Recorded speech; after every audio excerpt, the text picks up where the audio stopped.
લાખણકા ગામે ગૌચરની જમીન પર 220 કેવી સબસ્ટેશન બનાવવામાં આવતા સ્થાનિકો મેદાને સરકારી જમીન પર સબસ્ટેશનો સ્થાનિકોએ સૂત્રોચ્ચાર સાથે રામધૂન બોલાવીને વિરોધ નોંધાવ્યો।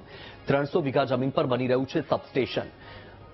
લાખણકામાં પર્યાવરણ પ્રેમીઓએ સ્વભંડોળથી 1 કરોડના ખર્ચે વૃક્ષારોપણ કર્યું છે, જે વૃક્ષો પણ સબસ્ટેશનના કારણે નાશ પામે તેવી સ્થિતિ છે, જેને લઈને તાત્કાલિક અસરથી કામગીરી બંધ કરવા માટે સ્થાનિકો, માલધારી અને પર્યાવરણ પ્રેમીઓએ માંગ કરી છે।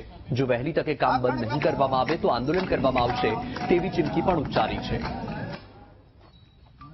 લાખણકાનું રેકોર્ડ એવો છે કે પડતર અને ગૌચર નક્કી કરવા સરકાર નક્કી નથી કરી ગઈ, તો અમારા માલધારીઓનું કહેવાનું એવું છે કે કામને પહેલા ગૌચર અથવા પડતર નક્કી કરી બતાવે।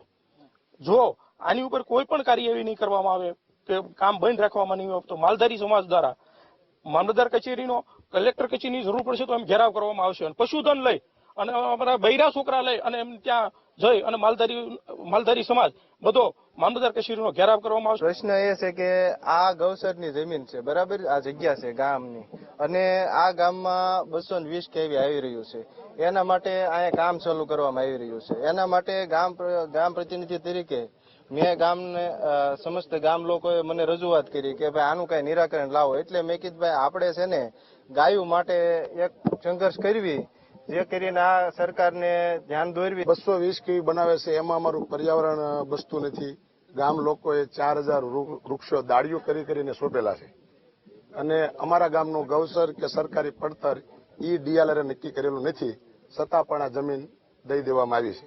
નથી ગ્રામસભા કરવામાં આવી કે નથી કોઈ ગામને સરપંચોને કે પૂછવામાં આવ્યું, અને બારોબાર વેચી દેશે તો આ ગામની જમીન કઈ રીતે બચશે, પર્યાવરણ કઈ રીતે બચશે? ગામની ગૌચરની જમીન માટેનો પ્રશ્ન છે।